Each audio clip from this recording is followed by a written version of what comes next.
This part of the recording is for Chapter 8, the reactions of alkenes. Specifically, I will cover the reactions that cover the mechanism electrophilic addition reactions. And first I want to do a little overview.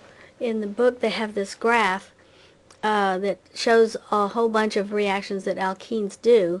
And I have some of the boxes highlighted in blue to show the ones that we're going to be talking about first, the ones that go through the electrophilic addition reaction mechanism.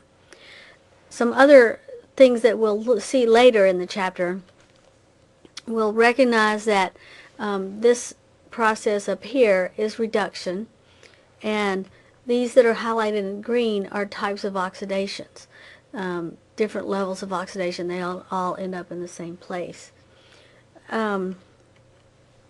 So let's start on this electrophilic addition reaction and what we mean by that.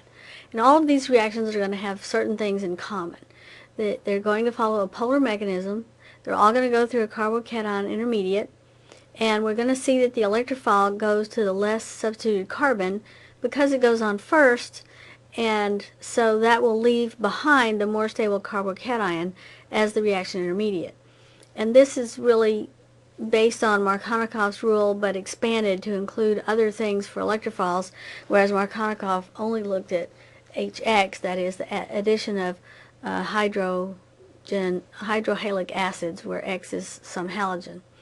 And he observed that the hydrogen went to the less substituted carbon, and he didn't really understand why that was, because at the time people didn't know about carbocations. So we can expand his rule, and just instead of calling it the hydrogen goes to less substituted carbon, we can expand it and say the electrophile goes to the less substituted carbon. And once we know how to spot which portion of the adding species is going to be the electrophile, then you'll know where it goes. And sometimes in these reactions we will be creating stereocenters, and the reason that they create racemic mixtures is because the alkene itself is planar and the intermediate carbocation is going to be planar, and so the nucleophile in the second step can come either from the top or the bottom as it creates the new stereocenter, which means that you'll get a racemic mixture. If you recall, a racemic mixture is a 50-50 mixture of a pair of enantiomers. So the R isomer and the S isomer cancel each other out because they rotate light in equal but opposite directions. And because an alkene can lead directly with one reaction to a new stereocenter, we can call an alkene a prochiral group, which was one of the terms that was introduced in the chapter on stereochemistry. So this reaction was seen in the previous chapter as an example of a polar mechanism, and also as an example of adding HBr to an unsymmetrical alkene. And so the hydrogen went to the less substituted carbon, which is this one, because it's primary. Remember, the degree of the carbon is how many carbons is it immediately attached to. So this primary carbon will get the hydrogen, and then the bromine will end up on the other carbon. And in this particular example, we're not creating a stereocenter, but this is the example that the book used to start out the discussion about Markovnikov's rule. Now I've added a few things to the book's information about this mechanism to make it a little bit more clear. So, for example, I added the word polar here. The electrophile is polar, so I can draw in the polar bonds here so you can see better why the hydrogen end of this molecule is the electrophile, because it has positive character. And so the pi cloud of the alkene can be a Lewis base and be attracted to that positive end of the HBr molecule. And so this little arrow represents the movement of the electrons to go out and start making a bond with this hydrogen. Hydrogen can only take one bond, so then the bond with it and the bromine breaks, and the electrons go on with the bromine because that's where they were being pulled anyway. As that happens, then you leave behind this carbocation, and this is the tertiary carbocation, which is the more stable of the possible carbocations that one could have formed. And so, so in this drawing, I pointed out that the book shows that the electrons are going toward the carbocation, but really they're starting an overlap with this orbital. Technically, that would have been a more correct way to draw that arrow. And so once you do that, then you make that new bond, and you're left with just a single bond. And so the blue hydrogen and the pink bromine atoms are the two new atoms that were added across this double bond. And in the second step of this reaction, the bromide ion is called the nucleophile in this step, because this terminology of electrophile here and nucleophile here is referring to the other things, and then the organic molecule we're working on is called a substrate. Here is a reaction energy diagram. Again, I have added a few things to the one in the book to make sure that you understand what I mean when I say a fully labeled reaction energy diagram. So I've drawn in the starting material for this reaction, the product of this reaction, and also a picture of the carbocation from this reaction. This is the reaction intermediate, which is what they're saying here. This is the intermediate. At the top of each hill is the transition state. Remember, we can't take a picture of that, but we can only surmise what they must look like. And we have two activation energies from the starting material to the top of the first transition state, and then from the reaction intermediate to the top where the second transition state occurs. So those two activation energies.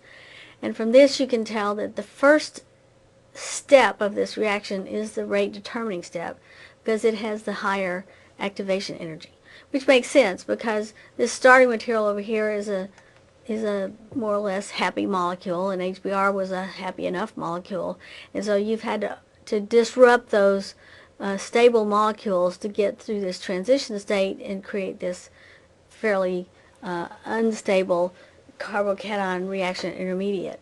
And so that's why that's the rate determining step.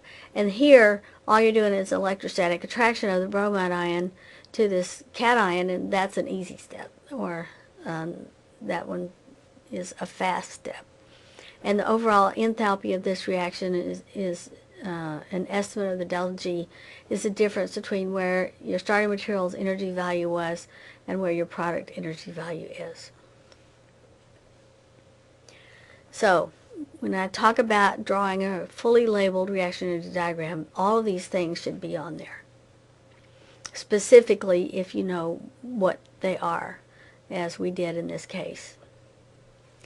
So here's the generic version of the same reaction. So this reaction is called hydrohalogenation, halogenation being the generic word for any of these halogens. But the ones we're going to talk about specifically are chlorine, bromine, or iodine. We don't do too much with fluorine in this book. A few times you'll see it, but not very often. So I call these the common halogens. And one other thing you'll run across in this book, they sometimes, instead of HI, they use Ki and phosphoric acid. And this is just a way of generating HI in solution.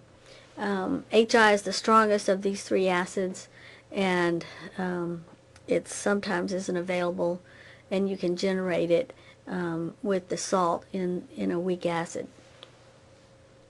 The R group here is a generic group of carbons, and we're assuming that whatever is out there in those carbons is not going to become involved in the reaction. And if we use this generic, we have a primary carbon and a secondary carbon because we've specified that R is some other chunk of carbon. So this carbon is secondary, and that's the more substituted carbon. So the less substituted carbon, the primary one in this case, is going to get the hydrogen, and then the halogen will go to the carbocation, which is going to form on the more substituted carbocation. And I will point out to you that if you look at the summaries of reactions at the end of the chapter, they don't have a generic like this. They just have little sticks sticking out off of the carbon-carbon double bond, and it doesn't help you to recognize the significance of what we're talking about here, that we need to specify which carbon is going to get the hydrogen and which carbon is going to get the halogen, and it's going to be determined by the degrees of those carbons. So make sure that you make note of that, that you need to understand that which carbon is going to get which piece of this HX molecule. So when you make flashcards, you'll study that part too. Alright, so here's an example, and I've thrown in the cation phosphoric acid as a reminder. So when you see that, you should recognize that that's going to deliver HI. And we're looking at this alkene, and we say, okay, we need to know the degrees of the carbons. So once you recognize what these reagents do, which is add HI to the double bond, and you then look at the degrees of the carbons, then thinking about Markovnikov's rule, or generically, the less substituted carbon is going to get the electrophile, which in this case is going to be the hydrogen. Well, that's when you need to know the degrees of the carbons. And so this is the less substituted carbon. That was going to get the hydrogen, so that's why we've drawn it as CH3 over here. The carbocation is going to form here, and that's going to get the iodine. Here's another example. Again, recognizing what is going to happen. You're going to add HCl to this double bond. So, which carbon is less substituted? This one is primary, this one is secondary. So the less substituted carbon is going to get the hydrogen, and the other carbon is going to get the chlorine. There you go. And we are assuming that there are no carbocation rearrangements, and for now we're going to be limiting that. There are some examples in the book with carbocation rearrangements, particularly as you get back into the higher numbers of problems at the end of the chapter, but I'm going to sort of downplay that for now, and we'll get into carbocation rearrangements a little later. Alright, so if you were given a math problem where you had an equation like this, a plus b equals c, then if you know any two of those variables, you can determine the third. So if a equal 3 and b equal 8, what is c? Well, a plus b is 11. And so you know how to do that. But you also know that if you know, say, b and c, you can find a, or if you knew a and c, you could find b. And we're understanding that this equation represents addition, but in order to find a or b, if we know c, then we might also be doing subtraction. So if a is 5 and c is 14, what do? You subtract 5 from 14, and then b must be 9. And so when we talk about organic reactions, we're kind of doing the same thing. And so I'm going to call the parts of the reaction like this. I'm going to say that in a reaction like this, that if the reagent, the substrate molecule, might be similar to A, and the reaction conditions might be similar to B, and the product might be like C in the math equation. Or here's another example. You notice that there's some similarities here. In this case, this is the substrate, or A, and this is B, and this is C, but we've got something in common here and here, but we have different reagents. And so it depends on which way you want to go as to what reagents you use. So let's draw it a different way. Suppose we look at it like this. If we have this molecule and we put in HX, we're going to the alkyl halide product. If we have an alkyl halide product and we put in heat and KOH and a solvent, we can go back to an alkene. Or another way you might write it is like this, to take up less space. One of the things I want to be careful about is that you don't confuse these really spaced apart arrows with an equilibrium.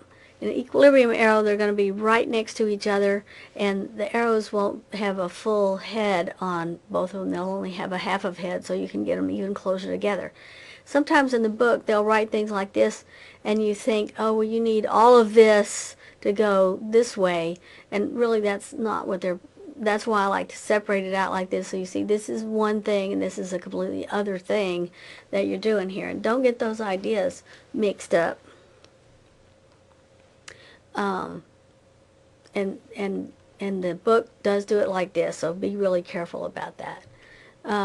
This is what an equilibrium arrow looks like. They're really close together, and that's what I was talking about. Only half of it's there, so you can see the difference between what I've written out here and what an equilibrium looks like. And in a way, you know, we've talked about this reaction going this way is addition, and this reaction going this way is elimination, which is kind of like subtraction. So there is this relationship between these groups. So let's think about this in a larger sense. Suppose that you have this molecule, and that's an alkene. And so if you wanted to make this molecule, what are you doing? You've lost your double bond, and you've added a hydrogen here and a chlorine here. So that means we need HCl to get from here to here. What if we ask another question? If you had this alkene, how could you make it? Could you make it from here? We've kind of talked about that sort of thing before. But let's be careful and number the carbons. So if we put the numbers on there, then you could say, all right, where would the halogen or an OH, I mean, we've had a couple of ways to make double bonds. Which carbons would those things have been on? If you want to keep working with alkyl halides, then we could say that the halogen could have been on number 2 or number 7 or on number 6, and you know there's no difference really when you get down to it between 2 and 6. And so the way that we're working on making alkenes right now is with dehydrohalogenation. And so that means that we need what? Besides an alkyl halide starting material, how do we get HX out? Well, we use a base. And so here you go. Here's a base, and the carbons that would have been either of these two molecules. So that's either 2 or 6 is this one, and we could have had it on number 1, and we could, I'm sorry, I misspoke a while ago. I said something about 7, but 1 or 2, 1 or 6, 2 and 6 are the same thing. So numbering those carbons, you can tell that it's the same thing if you had it on 2 or 6, but it's different on 1. So if we put in molecule A and we do this, is this the only product you could possibly make? No, because you could put the double bond between 2 and 3. If we start with B, we could make the desired molecule, but we could also put the double bond between 1 and 7.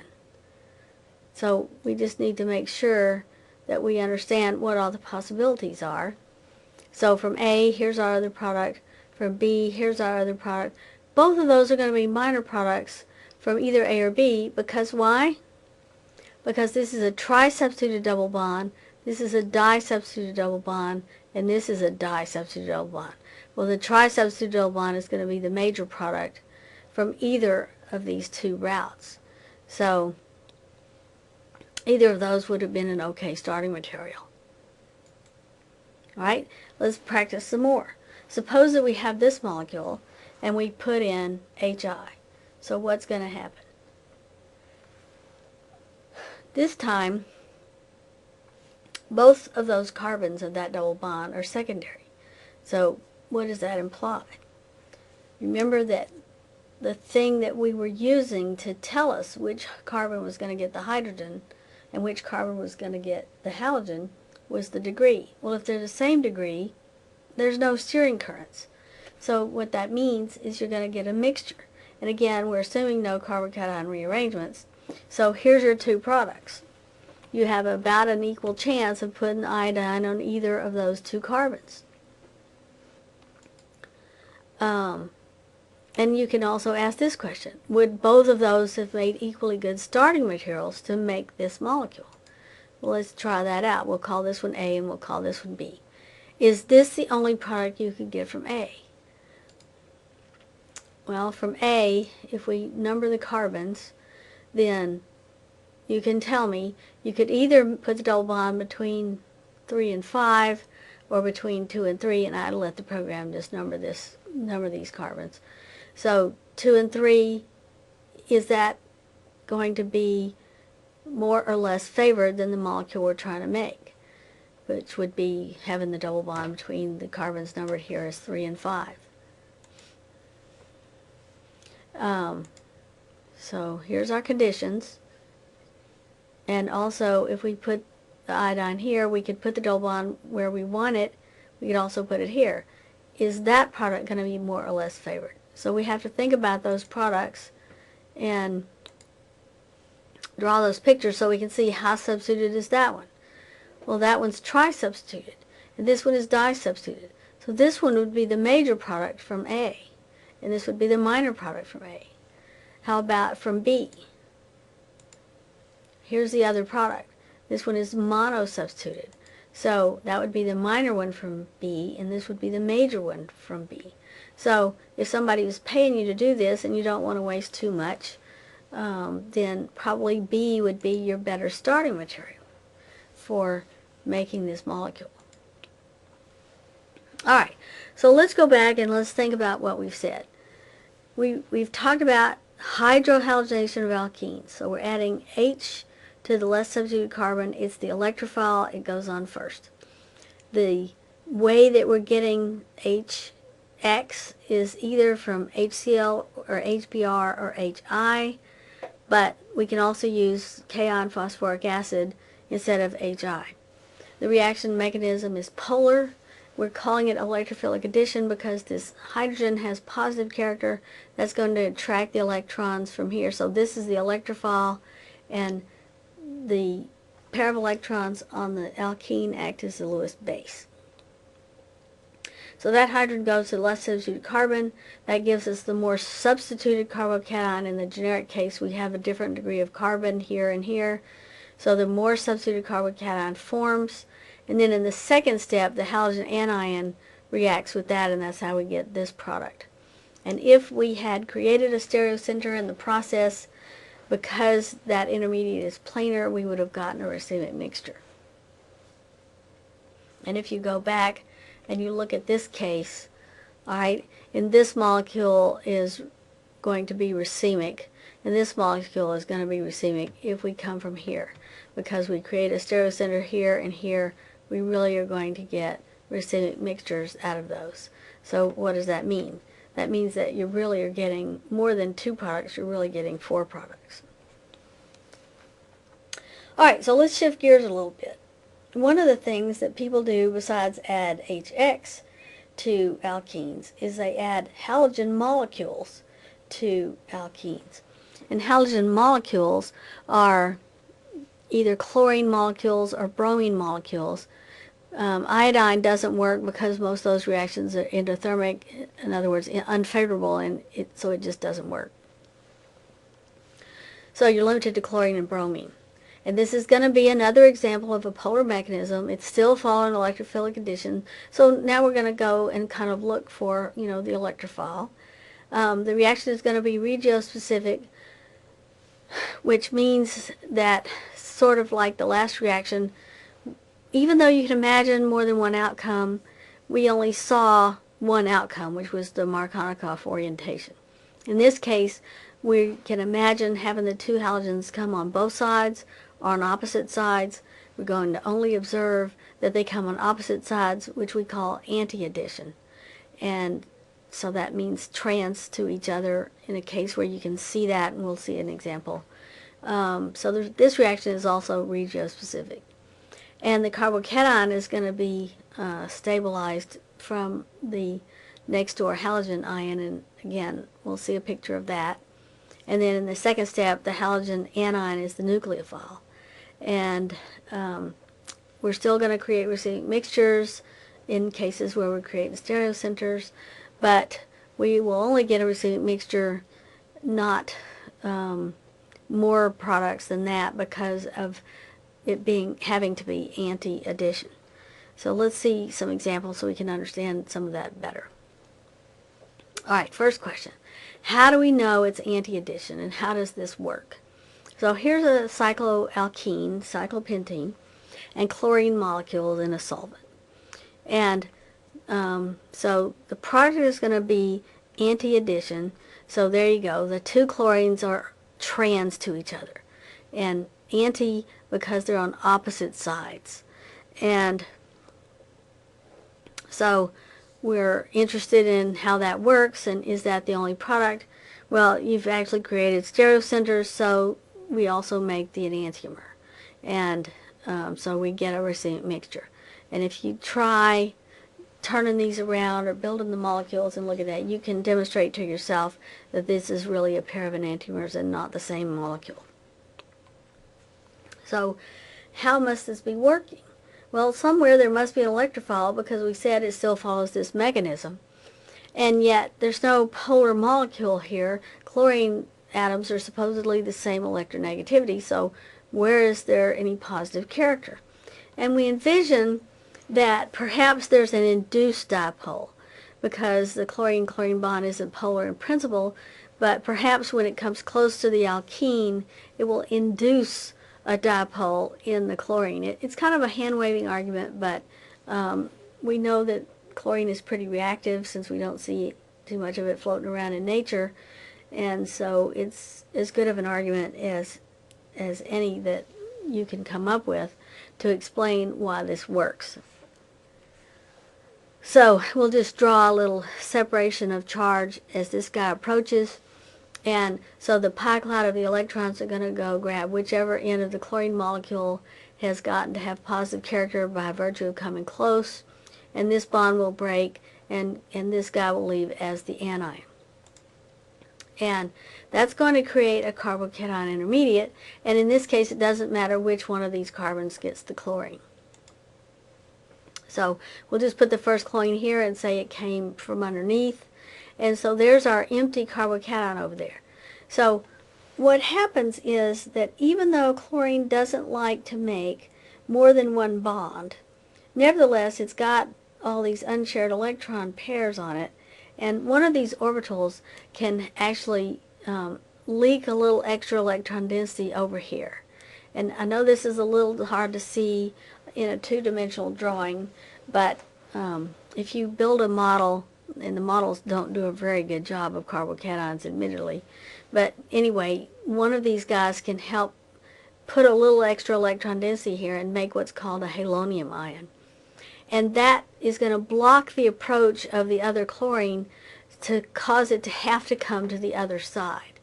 And so if I put the first chlorine on the bottom, the other chlorine is going to come from the top, and that's why we're going to only observe anti-addition. So here comes the other chlorine, and that's how you get to this molecule. And so the two chlorines are on opposite sides. Now you can imagine that if this were not helping stabilize the carbocation, that both chlorines could be on the same side. And so the fact that we only observe trans molecules here tells us something is going on.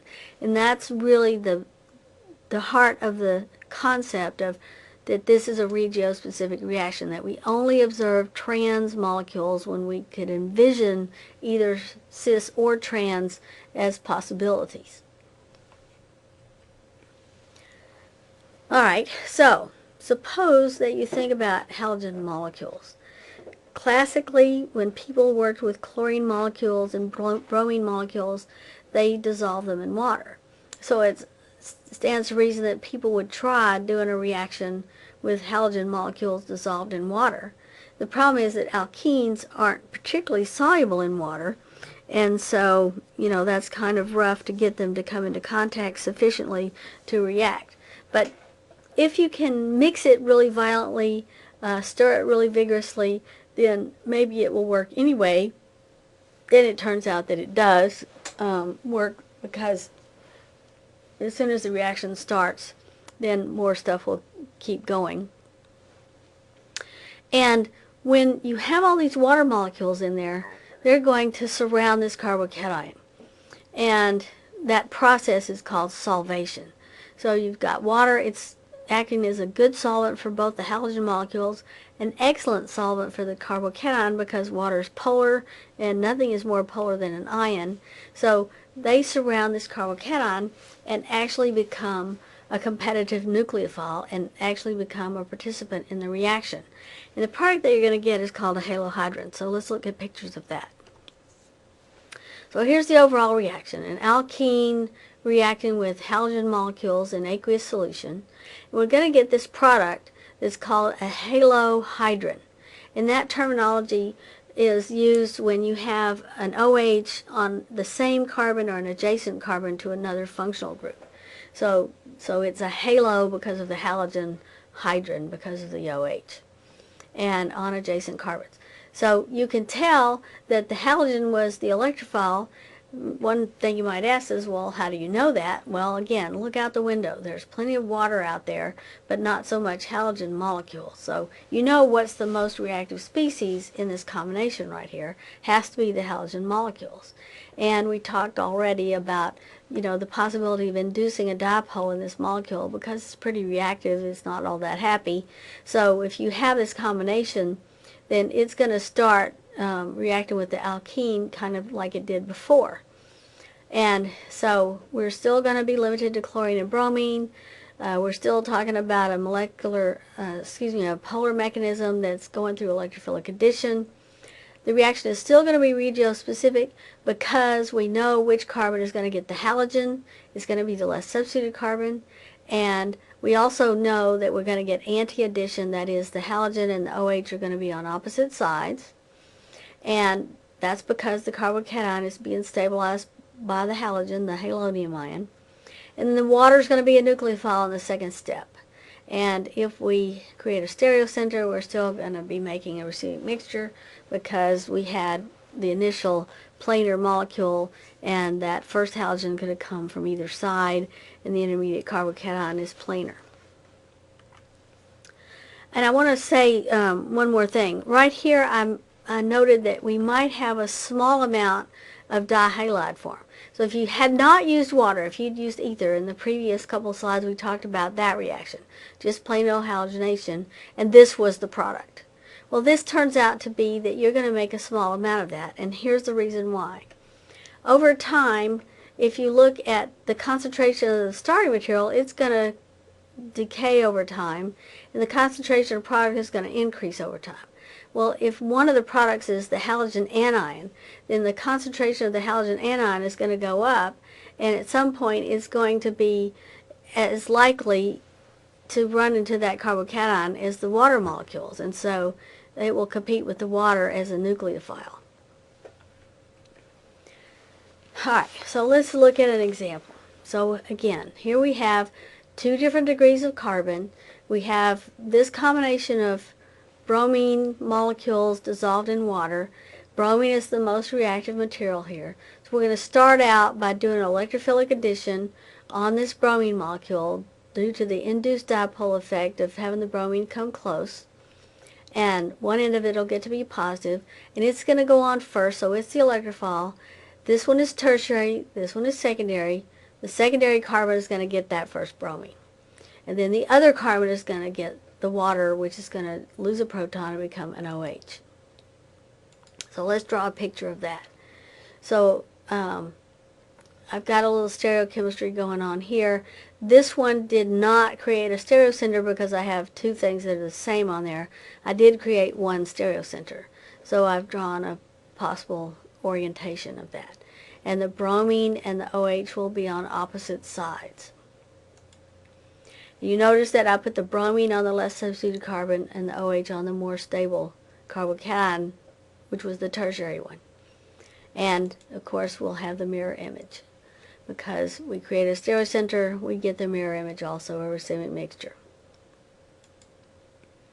So what is the electrophile? It's the bromine. So let's draw that a little bit more detail. So here comes the bromine molecule inducing the dipole. You start making a bond with a double bond, pi cloud, overlapping with this bromine, losing this bromide anion. And so we're going to draw a picture of that carbocation that we're going to leave behind. and here's the bromine helping to stabilize that. So the water molecules, and I've just drawn in one here, but a lot of water molecules will be all around here because they're the solvent, solving that. But if one of them completes the bond to this carbocation, then you'll get a third bond on oxygen. Well, you know what happens when you put a third bond on oxygen? It gets a plus charge. So if we just lose this guy as a proton, give this pair of electrons back to the oxygen, we get this product, and the other hydrogen stays with the anion we lost here, and that's where this HBr comes from. So that's why I said over time the concentration of bromine is going to build up, and that's how you might get a little bit of this minor dihalogenated molecule. Now, to get away from the problem of the water not being all that good of a solvent for the alkenes, and also that possibility of making that dihalogenated molecule, sometimes people use a co-solvent, and DMSO is, this is pictured here, this is actually a sulfur with a double bond oxygen, kind of like a carbonyl, except with the sulfur. And so that's dimethyl sulfoxide is a solvent. And they mix that with the water to help get the alkene in solution. Then they use this molecule as a source of bromide. And this is called NBS, which is short for N-bromosuccinimide. And we'll talk some more about N-bromosuccinimide a little bit later in the book. But in any event, it can provide the bromide ion because this bond is very polar, just like we were talking about the induced dipole. Well, this is a kind of a same thing, but the oxygens and the nitrogen are all pull electron density away, from the bromine, and so that makes this bond polar such that the bromine is feeling a little positive in character. So it's going to be the electrophile, go to the less substituted carbon.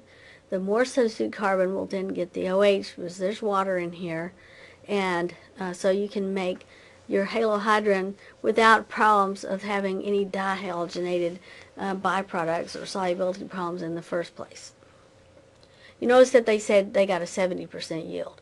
Nobody gets 100% yield out of it. 70% is pretty good. Okay, so we're going to shift gears and talk about the hydration of alkenes. And this means adding water.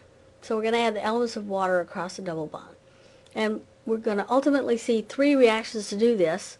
An industrial hydration reaction, one that's called oxymercuration, and another called hydroboration. And the first two, the industrial route and oxymercuration, are going to be in this family of polar mechanisms that follow this electrophilic addition pattern. And the reaction is going to be regiospecific. In other words, we're going to know which carbon is going to get the hydrogen and which carbon is going to get the OH. We're going to follow Markovnikov's rule. We're still going to go through a carbocation, and it's going to be the more stable carbocation. And if we happen to be creating a stereocenter along the way, we'll still get a racemic mixture. We can't help that. The third reaction, hydroboration, is going to be a different mechanism, and so we will not talk about it in this section of material because I'm limiting this section, this lecture, to electrophilic addition reactions. So we'll talk about that at the beginning of the next section of material. Right now, let's talk about these two hydration reactions that do follow the electrophilic addition mechanism. The industrial route uses sulfuric acid. Now, something I want to say about the way this is written, first off. I've got a number 1, and then it says sulfuric acid, and a number 2, and then water. Okay? This is two separate reactions. We're not just listing things and saying reactant, material number 1 and material number 2. It's not that at all. The implication here is that we could do a reaction with the alkene and sulfuric acid, and we could get a product. And then we could take that product, and then we would react it with water. And we could have written two separate reactions here, but we want to save space. And we're not particularly interested in the reaction product of just using sulfuric acid. We want to go all the way to the alcohol, and so we're just not going to talk about it. Also, this particular reaction is run in a pipe, and so nobody isolates the product at the end of reaction number 1. They just introduce the water in another pipe that joins up with it, and everything keeps going. So it's important that you understand the difference between this kind of terminology and just making a list of things. And so the byproduct here, we're going to start with concentrated sulfuric acid, and we're going to end up with 90% sulfuric acid, which will keep going down the pipe and go somewhere else in the chemical plant to do something different, which of course makes the chemical engineers very happy because they've manipulated the molecule with the sulfuric acid, but they haven't used it up. So in a sense, the sulfuric acid is acting like a catalyst. It's going to still be a polar mechanism. It's still going to be electrophilic addition. The reaction is regiospecific. It's going to follow Markovnikov's rule. So the hydrogen is going to the less substituted carbon. There it is. And then the OH from the water molecule is going to end up on the more substituted carbon.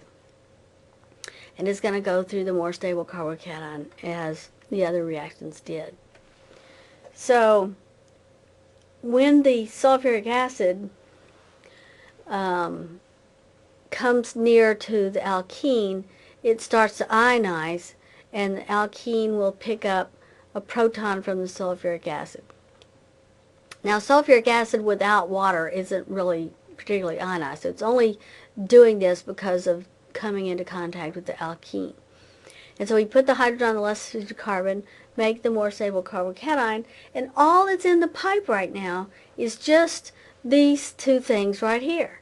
So the only anion to be partnered up with this cation is the rest of the sulfuric acid. This is a drawn out version of the bisulfate ion. Okay, so I've just blown it up a little bit from this shorthand version. So it makes a bond, but this is a very weak bond because, you know, sulfuric acid is a strong acid, and that anion is perfectly content to be an anion, but it's the carbocation that says, yeah, you know, I just really need a little help here, and sorry, there's extra hydrogen here that shouldn't be here. A little help from the software sometimes, so we need to get rid of that. So at the end of reaction number 1, you've got this molecule without that hydrogen, and that's what's going down the pipe now. So then that stuff, and there's that too, still shouldn't be there. This material continues down the pipe. Here's the short version, again, that too shouldn't be there. And then you contact with the water. So another pipe with the water in it comes along, and when the water gets into contact with this guy goes ahead and breaks back off, and the water takes its place, but gives back one of its hydrogens to that. So that's how you get the sulfuric acid back with a little bit of extra water, so it's diluted a little bit, and the OH is on there. So really, when we got to here, we had finished the electrophilic addition reaction. Now, sulfuric acid does a lot of things. We've already talked about using sulfuric acid to do dehydration. We're going to talk about using sulfuric acid to do other things. It reacts with a lot of functional groups.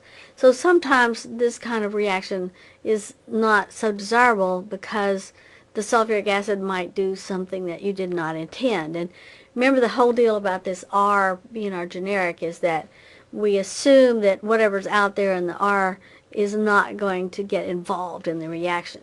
And that might not be true if you have certain other things in the R besides just plain old carbons and hydrogens.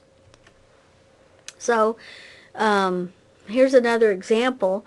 Phosphoric acid, again, acting as a catalyst, kind of the same thing. If you heat it up pretty good, it'll do the same thing. You can do the electrophilic addition with that acid instead.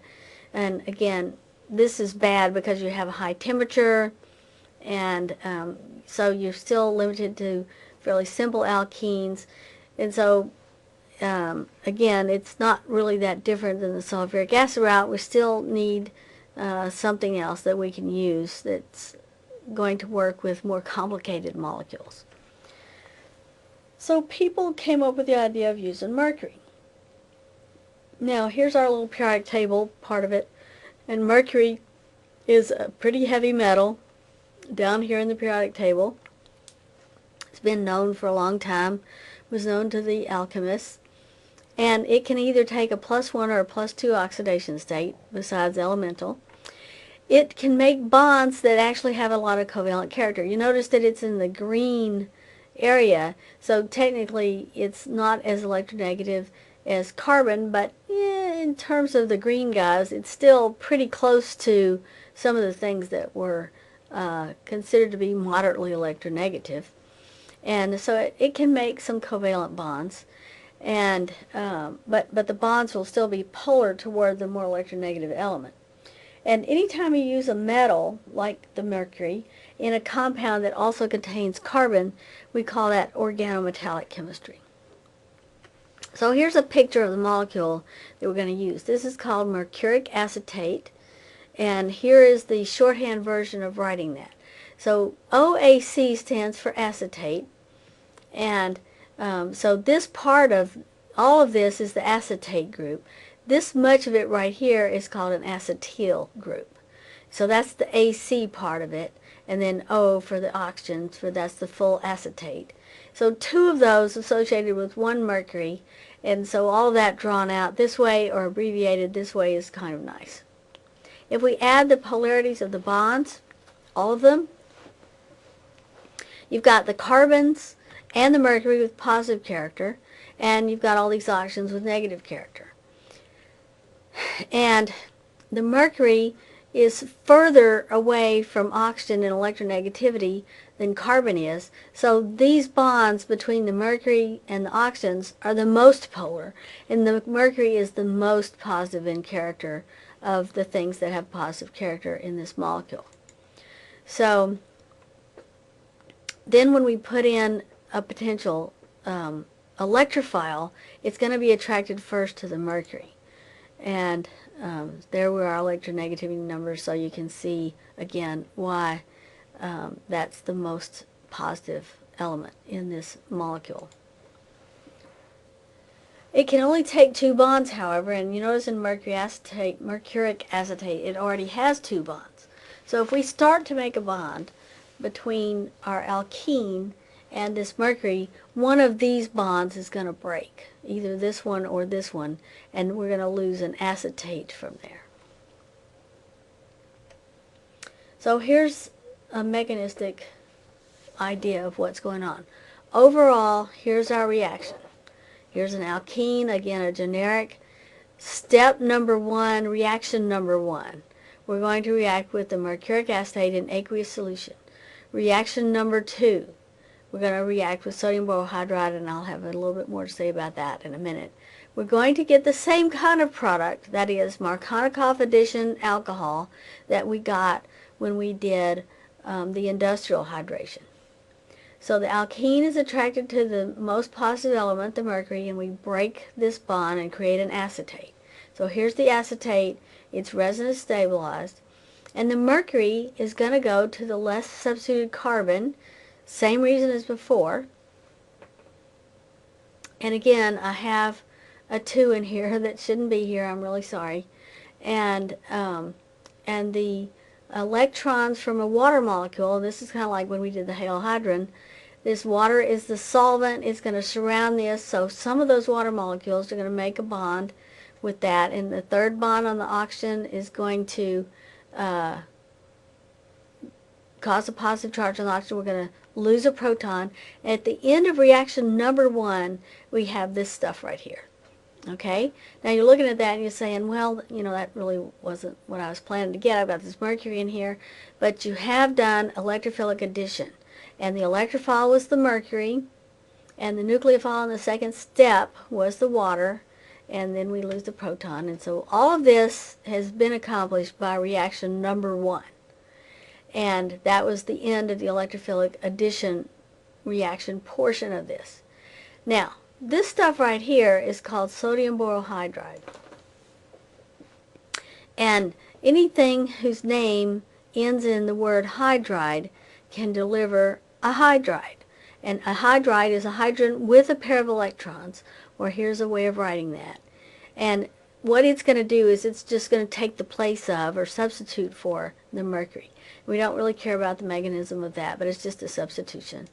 And so anytime you have a reagent whose name is blah blah hydride, it's going to deliver a hydride. It doesn't matter what it is.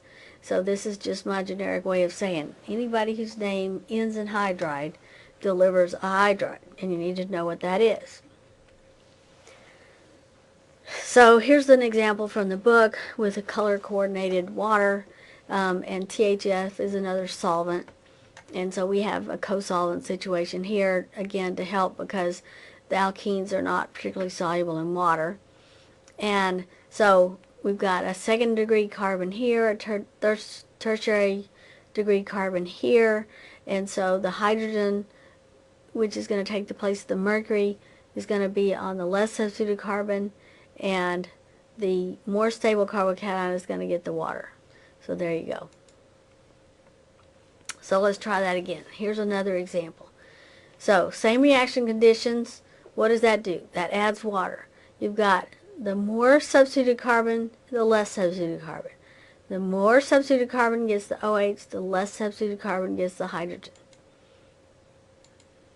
If you number the carbons, okay, we could say number 2 gets the mercury first, which gets replaced with the hydrogen.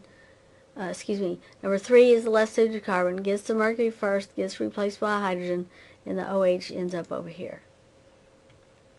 Okay, so there's that product. Is that the only set of conditions that you could have used if you wanted this alcohol?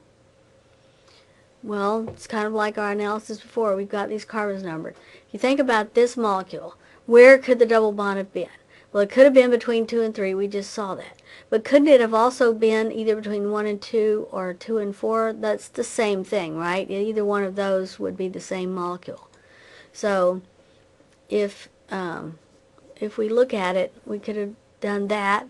We could have also used the sulfuric acid and water route, give us exactly the same result. And the other alkene would have been this one.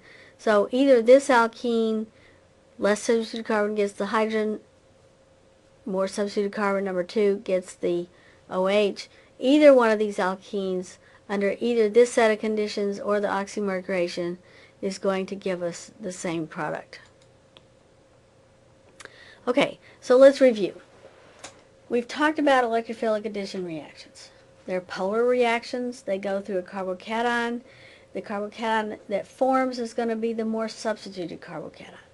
And the electrophile is going to go on first, so you need to recognize what the electrophiles are. They're the things that have the positive character initially, and they go to the less substituted carbon. You get the more stable carbocation, and then the other part of it, whoever's acting as the anion or nucleophile, reacts and makes the bond to the more stable carbocation. Markovnikov's rule talked about adding hydrogen, which we now know is the electrophile, to the less substituted carbon when you were adding HX. And now we've expanded that to be more general. If you create a stereocenter, then you'll be creating racemic mixtures because the carbocation and the alkene initially are all planar. And so we can call the alkene prochiral. And all of your reaction energy diagrams are going to look like this.